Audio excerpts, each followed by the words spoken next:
An election meeting was organized in Santipara area of the capital on Saturday evening in support of BJP candidate for West Tripura Lok Sabha seat, Biplab Kumar Deb. Chief Minister Dr. Manik Saha attended the meeting as a chief guest. Campaign for the West Tripura Lok Sabha election is in the last phase, and the leaders are working more hard in campaigning for the election.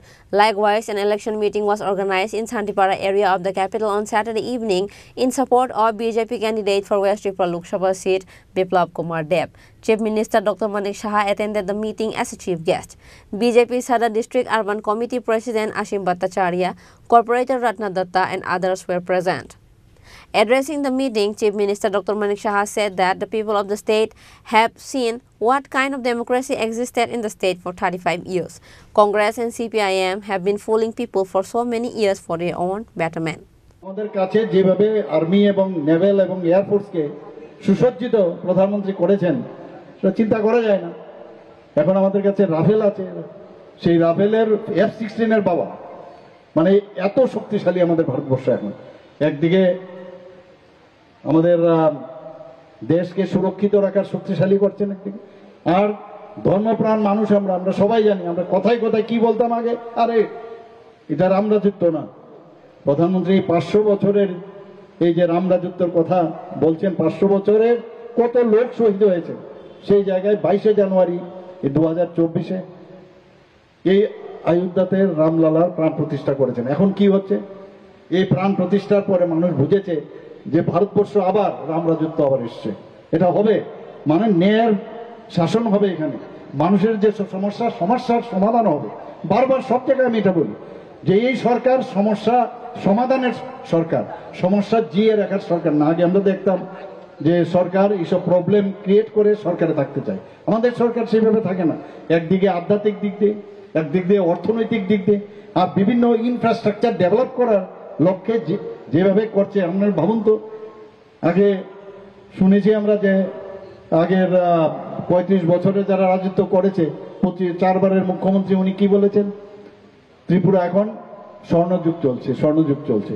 তো আমার যে প্রাক্তন অর্থমন্ত্রী উনি বলছিলেন যে আমি তো স্বর্ণযুগ, যখন আমরা 2018-তে আসলাম, প্রথমে আমি বললাম যে ফাইলটা নিয়ে এসো। তো ফাইলটা খুলে কোথায়, উনি মজাক করে বলছিলেন যে কোথায় সোনা দানা পাওয়া যায় দেখি। তো ফাইল খুলে দেখেন প্রায় 13,000 কোটি টাকার দেনা রেখে গেছে। তো এই হচ্ছে স্বর্ণযুগ। আর আমাদের প্রধানমন্ত্রীজি হীরা দিয়ে গেছেন। হীরা মানে ন্যাশনাল হাইওয়ে। আমি এখনো প্রায়ই আইছি, ধর্মনগর থেকে রোডে আমি আসি, এত সুন্দর ন্যাশনাল হাইওয়ে, যে 6টা ন্যাশনাল হাইওয়ে এত, মানে এটা যখন কমপ্লিট হবে, আমি দেখলাম সেদিন 3.5 ঘন্টায় আমি আগরতলাতে আসলাম ধর্মনগর থেকে। সম্পূর্ণ হলে 2.5 ঘন্টার মধ্যে আমি চলে আসবো বিভিন্ন জায়গায়। 6টা ন্যাশনাল হাইওয়ে, আরো 4টে ন্যাশনাল হাইওয়ের জন্য প্রিন্সিপাল উনি অনুমোদন দিয়েছেন। তাছাড়া আমাদের ইন্টারনেট, 3rd স্ট্রংগেস্ট ইন্টারনেট আমাদের ত্রিপুরাতে। আমাদের রেলওয়ে বলুন, প্রায় 17 থেকে 18টা এক্সপ্রেস ট্রেন আমাদের ত্রিপুরার থেকে যাচ্ছে।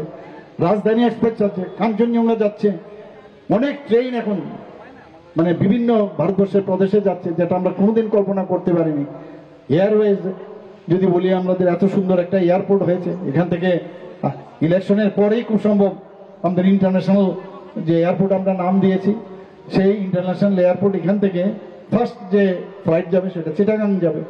আমাদের এখান থেকে যে rail connection already trial run হয়েছে নিশ্চিন্তপুর থেকে আখাউড়া, এখান থেকে গেলে আমার কাছে যা খবর আছে 5-6 ঘন্টার মধ্যে আপনি কলকাতায় পৌঁছে যেতে পারবেন। এত সুন্দর। শুধু তাই নয়, আগরতলার রেল স্টেশনকে মাননীয় প্রধানমন্ত্রীজি প্রায় 250 কোটি টাকা দিয়েছেন, যে এটা যাতে ইন্টারন্যাশনাল স্ট্যান্ডার্ডে এই যে আমাদের আগরতলা রেলওয়ে স্টেশন, সেটার উন্নতিকরণের জন্য উনি সে বরাদ্দ রেখেছেন। 3টা রেলওয়ে স্টেশন, কুমারঘাট, ধর্মনগর এবং আমাদের উদয়পুর, সেটাকে মডার্নাইজেশন করার জন্য প্রায় 93 কোটি টাকা দিয়েছেন। The Chief Minister also said that the communists have become the biggest enemy of society today. The presence of BJP workers and supporters in the public meeting was noticeable. Reported by Pranab from Agartala, Chinikhorang.